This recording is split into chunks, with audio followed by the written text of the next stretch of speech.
1월 18일 법률방송 로투데이 시작하겠습니다. 오늘 오후 열린 이재용 부회장에 대한 파기환송심에서 징역 2년 6개월 실형이 선고됐습니다. 이 소식은 잠시 뒤 뉴스 사자성어에서 알아보고 오늘 로투데이 첫 소식은 책과 사람들 코너로 시작하겠습니다. 공고기계정비과를 나온 용접공 출신 변호사의 눈에 비친 법조계의 투명 가면 전관예우 보고서를 쓴 안천식 변호사를 만나 이런저런 얘기들을 들어봤습니다. 신세아 기자입니다.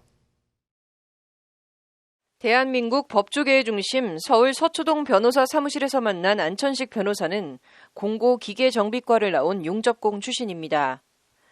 가정 형편이 어려워 대학 진학은 일찌감치 포기하고 포항제철 공고를 갖고 졸업 후 5년 6개월간 용접일을 했습니다. 그러다 나도 대학을 가서 다른 세계를 알고 싶다는 생각에 경희대 법대에 진학해 늦가기 법대생이 됐고 30대 중반에 사시에 합격해 변호사가 됐습니다. 그때를 돌이켜보면 세상을 다 가진 것처럼 뿌듯했습니다.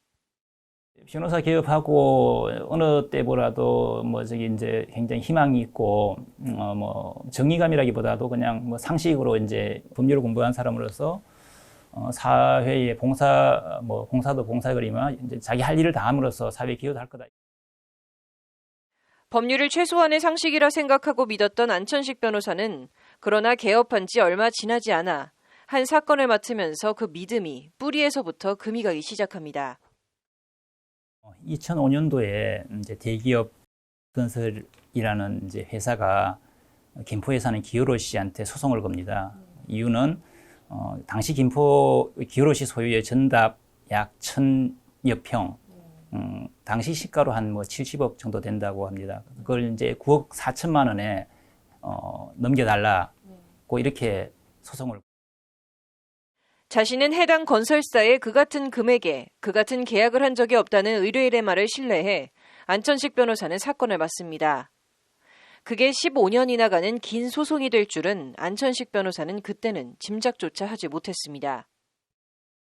큰 건으로서는 한 10건이 되고요. 10여 건이 되고요. 나머지 가처분, 고소 이렇게 사건 해가지고 총 30건이 넘게 소송이 진행됩니다. 그런데 건설에 잘못된 주장, 거짓 증거 그런 부분을 모두 받아들이더라고요. 그래서 정말 이런 일이 대한민국 법원에서 일어날 수 있구나, 대한민국 사회에서 일어났구나 하고 정말 저도 충격을 많이.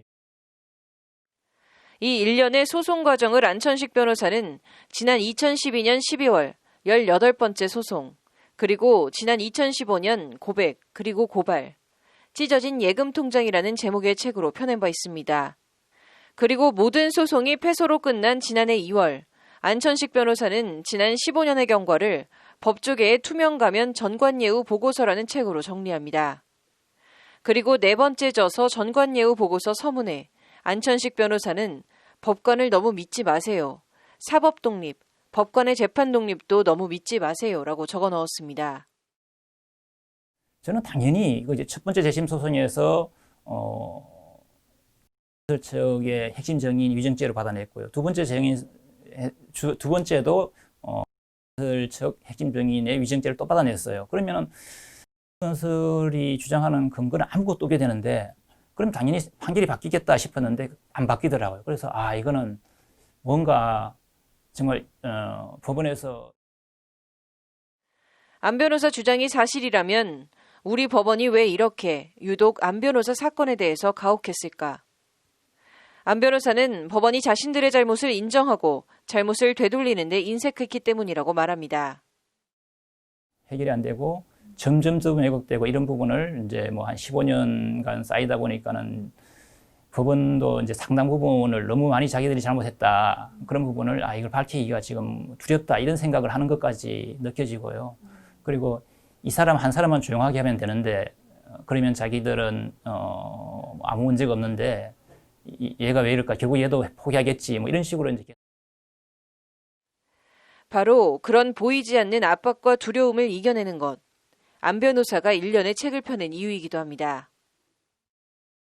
혹시 이러다가 정말 밥벌이도 못하는 거 아닌가, 변호사에서 왕따 당하는 거 아닌가, 이런 두려움이 굉장히 컸고요. 근데 이걸 안 하고 이런 부분을 밝히지 않고 그대로 침부했을 때 내가 편할 수 있을까? 내 스스로 그냥 앞으로 잘 살아갈 수 있을까? 이런 거 생각하면은 상식적으로 이해할 수 없는 재판 진행과 판결. 안 변호사는 전관예우 보고서에서 판사들의 권한에 대한 얘기를 합니다. 재판에 관한 권한이 판사한테 모두 집중돼 있어요. 재판 진행권, 그리고 사실 확정권, 법리 적용권. 재판에 대한 3대 권한인데 이 모든 게 판사가 다 좌지우지합니다. 판사가 모든 걸 독점하고 있습니다. 그리고 그 판사의 권한을 견제할 만한 별다른 장치가 없어요. 그 판사가 잘못하더라도 그냥 억울함을 풀어줘야 할 법원에서 억울함을 더 얻어오는 일이 비일비재한 현실이라는 게 안 변호사의 지적입니다. 예컨대 이제 판사가 뱀을 보고 생선이다 이렇게 판단을 하면은 그게 생선이 되는 거예요. 뱀이 생선이 되는 겁니다. 돌을 가지고 떡이다 그러면은 그게 떡이 되는 거예요. 떡인 줄 알고 먹어야 되는 거예요. 돌을 가지고 먹어야 되는 거예요. 국민들은 그걸 못 먹는다는 걸 뻔히 아는데도 불구하고 판사가 그게 떡이다면은 그걸 뭐 먹든 못하든 자기 집에 와서 가져와야 되는 거예요. 그걸 견제할 기능이 없다는 거예요. 이해도 수긍도 어려운 판결. 뭔가 넘어서기 어려운 견고하고 높은 벽. 느끼고 있지만 만져지지 않는 유령 같은 존재. 안 변호사는 책 곳곳에서 전관예우 문제에 대해 얘기합니다. 전관예우라는 게 이제 이른바 우리 법조계에서는 법조계 유령이라고 하거든요. 분명히 사람들이 인식하고 다 알고 있는데 전관예우가 뭐냐고 이제 뭐 실체를 대라고 하면은 순간적으로 없어져요. 그냥 없어지고 변호사들도 그 부분에 대해서 90% 이상의 전관예우가 있다고 하면서도 그럼 증거를 대라면 아무도 증거를 못 댑니다. 사라져 버립니다. 보이진 않아도 만져지진 않아도 전관예우는 여전히 분명히 있고 그 수요도 여전히 이어지고 있다는 것이 안 변호사의 말입니다. 전관예우를 선호하는 수요가 계속 있다는 거예요. 가령 재벌, 대기업, 정관계 인사들 이런 사람들은 끊임없이 이른바 전관예우 받는 변호사들을 끊임없이 원합니다. 그리고 지금 우리 뭐 재판받는 현실 보면 대기업, 재벌 뭐 이런 사람들 할 때는 항상 전관예우를 대동하고 다니죠. 심지어 현직 판사나 검사가 수십 년 몸담다 현직을 떠나면 언젠가는 전관이 되고 그런 전관을 향한 수요는 계속 이어지고 전관예우가 없으면 오히려 이상하다는 것이 안 변호사의 지적입니다. 심지어 사법개혁을 외치는 정치인들조차도 자기들 재판에서 항상 정관 출신 판사들, 정관 출신 이제 변호사들을 항상 대동하고 다닙니다. 그러니까 끊임없이 수요가 발생하고 그런 사람은 계속 발생하고 또 이제 법원 내에서 그런 일어난 일을 견제도 못하고 이런 상태에서 전관예우가 없다는 게 오히려 이상하죠. 이걸 마치 이런 영원히 이어지는 메비우스의 띠 같은 전관예우 문제를 포함한 뿌리 깊은 사법불신 문제를 해소하려면 적어도 두 가지가 반드시 필요하다고 안 변호사는 강조합니다. 하나는 헌법 제109조 판결문 공개 원칙에 따른 판결문 공개입니다. 판결문만 제대로 공개해도 법원 판결에 대한 불신이 상당 부분 해소될 거라고 안 변호사는 거듭 강조합니다.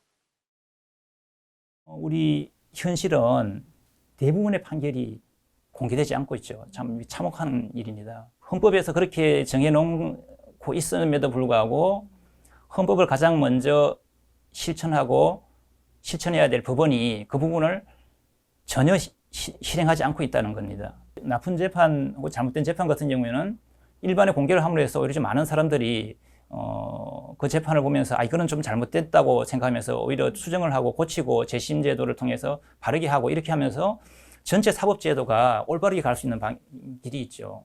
그런데 그걸 다 법원 다른 하나는 전면적인 국민 참여 재판, 배심제 확대를 통한 법관 권력 분산입니다. 국민참여재판이라든가 배심제도를 통해서 법관에게 집중되어 있는 권한을 일반 국민들에게 나눠줘서 일반 국민들이 판단하게 하자. 일반 국민들이 상식으로 판단하자. 그래서 특히 지금처럼 진영 논리가 법원 판결까지 흔드는 현실에선 배심제를 통한 상식의 복원이 중요하다는 것이 안 변호사의 말입니다. 사람들이 올바른 판결을 해도 그걸 안 믿어요. 편을 가려서 서로 조롱하고 그냥 뭐 니들이 언제 올바른 판결을 했냐, 과거에 뭐 누구 판결은 어떻겠냐 이런 식으로 해가지고 서로 안 믿고 이전 투구로 가거든요. 사법 불신이 극심하기 때문에 이 부분이 해결될 수 없는 경지까지 갔다는 거죠. 이럴 때는 배심 제도나 이런 부분을 반드시 검토해야 된다. 안 변호사는 자신은 특별한 문제의식을 가진 것도 투사도 아니라며 다만 법률과 상식을 믿는 변호사로서 불의와 비합리에 익숙해지진 않겠다는 말로 인터뷰를 마무리했습니다. 사실 저는 변호사 생활을 하면서 뭐 특별한 신념을 가졌다는 생각은 정말 한 번도 한 적이 없고요. 그냥 정상적인 변호사 생활이라고 생각합니다. 정상적인 변호사 생활이고 눈앞에 보이는 아무리 법원 판결이라 하더라도 눈앞에 보이는 불의와 왜곡된 판결 이걸 그냥 뭐 모르고 있으면은 앞으로 이런 일이 계속 반복될 것이고 제가 그게 익숙해지면은 법률방송 신세아입니다. 국정농단 뇌물 공여 등 혐의를 받는 이재용 삼성전자 부회장에 대한 파기환송심에서 징역 2년 6개월 실형이 선고됐습니다. 이 부회장은 법정 구속됐습니다. 법은 권력자에 아첨하면 안 된다. 오늘 뉴스 사자성어는 법불아귀 얘기해 보겠습니다. 법불아귀, 중국 전국시대 법가 사상을 확립한 한비의 사상이 집대성된 한비자 유도편에 나오는 말입니다. 한비는 진 시황제를 도와 천하통일의 기틀을 마련한 인물로 한비의 법가 사상은 법불아귀, 승불요곡 8자로 요약된다 할 수 있습니다. 아첨하다, 아부하다는 뜻을 가진 아자와 귀할 귀자를 쓰는 법불아귀는 법은 귀한 사람, 권력자라 해도 아부하거나 아첨하면 안 된다는 뜻입니다. 노끈 승, 아니 불자에 휘다, 굽히다는 뜻을 가진 요자에 굽을 곡자를 쓰는 승불요곡은 먹줄은 나무가 굽었다고 해서 같이 휘지 않는다는 뜻입니다. 먹줄은 나무의 길이와 자를 곳을 표시하는 일종의 고대 줄자 같은 측정 도구로 먹줄이 휘거나 굽지 않고 반듯해야 정확한 길이와 치수로 자를 수 있습니다. 한비는 이를 거울이 흔들리면 밝게 볼 수 없고 먹줄이 굽으면 나무를 똑바르게 자를 수 없다. 법은 존귀한 자라 해서 아부하지 않고 비천한 사람이라 해서 무시하지 않아야 한다고 말하고 있습니다. 법과 원칙은 누구에게나 공평무사하게 적용되어야 함을 강조해 이르는 말입니다. 법이 이렇게 공평무사해야 비로소 법의 제재와 적용에 대해 지자불능사, 제 아무리 똑똑한 자도 핑계를 댈 수 없고 용자 불감쟁, 제 아무리 용감한 자도 감히 다투지 못한다고 한비는 말하고 있습니다. 이재용 삼성전자 부회장에 대한 파기환송심 재판부가 86억 원 횡령과 뇌물 공여 등을 유죄로 인정해 이 부회장에 대해 오늘 오후 징역 2년 6개월 실형을 선고했습니다. 불구속 상태에서 재판을 받아오던 이 부회장은 법정 구속돼 서울구치소에 수감됐습니다. 재판부인 서울고법 형사 1부는 피고인이 박근혜 전 대통령의 뇌물 요구에 편승해 적극적으로 뇌물을 제공했고 묵시적이나마 승계 작업을 위해 대통령의 권한을 사용해달라는 취지의 부정한 청탁을 했다며 이같이 선고했습니다. 양형 관련 관심이 집중됐던 삼성의 준법감시위원회 활동에 대해선 실효성 기준을 충족했다고 보기는 어렵다. 피고인과 삼성의 진정성은 긍정적으로 평가할 수 있지만 이 사건에서 양형 조건에 참작하는 것은 적절하지 않다는 결론에 이르렀다고 밝혔습니다. 앞서 지난달 30일 열린 결심 공판에서 특검은 권력자이든 필부이든 동일한 기준을 적용하여 처벌해야 한다며 징역 9년을 구형했습니다. 이재용 부회장은 오늘 재판에서 실형이 선고되자 정면을 응시한 채 말없이 침묵했습니다. 법정 구속을 앞두곤 할 말이 없다며 진술 기회를 생략했습니다. 재판부가 법정을 떠나자 이 부회장은 자리에 힘없이 주저앉아 등을 돌린 채 변호인과 몇 마디 얘기를 나눈 뒤 법정 구속됐습니다. 이 부회장은 지난 2017년에서 2018년 사이 이번 사건으로 350일가량 수감됐다 2심 집행유예로 풀려난 바 있습니다. 오늘 징역 2년 6개월이 선고된 상태에서 법정 구속됐으니까 앞으로 1년 6개월 정도는 구치소 생활을 더 해야 만기 출소하게 됩니다. 횡령 액수가 50억 원 이상이면 법정형은 징역 5년 이상인데 오늘 이 부회장에 대한 파기환송심 징역 2년 6개월은 재판부가 이른바 장량감경을 사실상 최대치로 해준 형량입니다. 일각에선 재판부가 장량감경을 해서 이 부회장 형량을 집행유예가 가능한 3년 이하로 낮추고 집행유예로 풀어주는 것 아니냐는 전망이 제기되기도 했는데 일단 형은 실형이 선고됐습니다. 실형에 방점을 두는 쪽과 형량을 너무 깎아준 것 아니냐 받아들이는 입장에 따라 평가는 다를 수도 있을 것 같은데 법은 귀한 사람이라 해서 아부하지 않는다. 법불아귀 넉자에 대해 다시 생각해 봅니다. 뉴스 사자성어였습니다.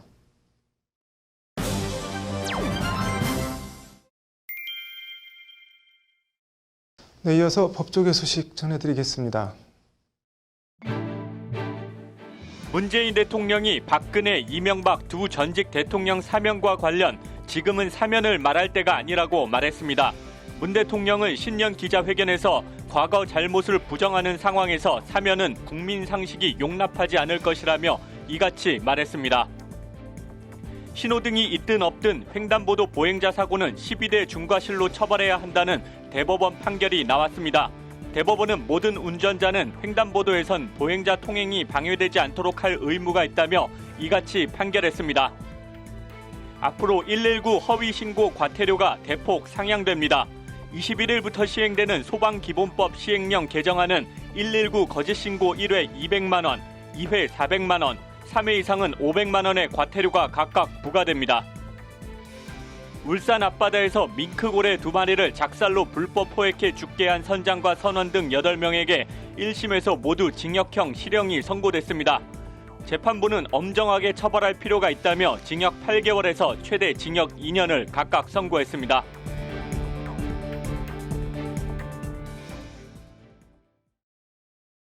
(1월 18일) 법률방송 로투데이 마치겠습니다. 시청해 주셔서 고맙습니다.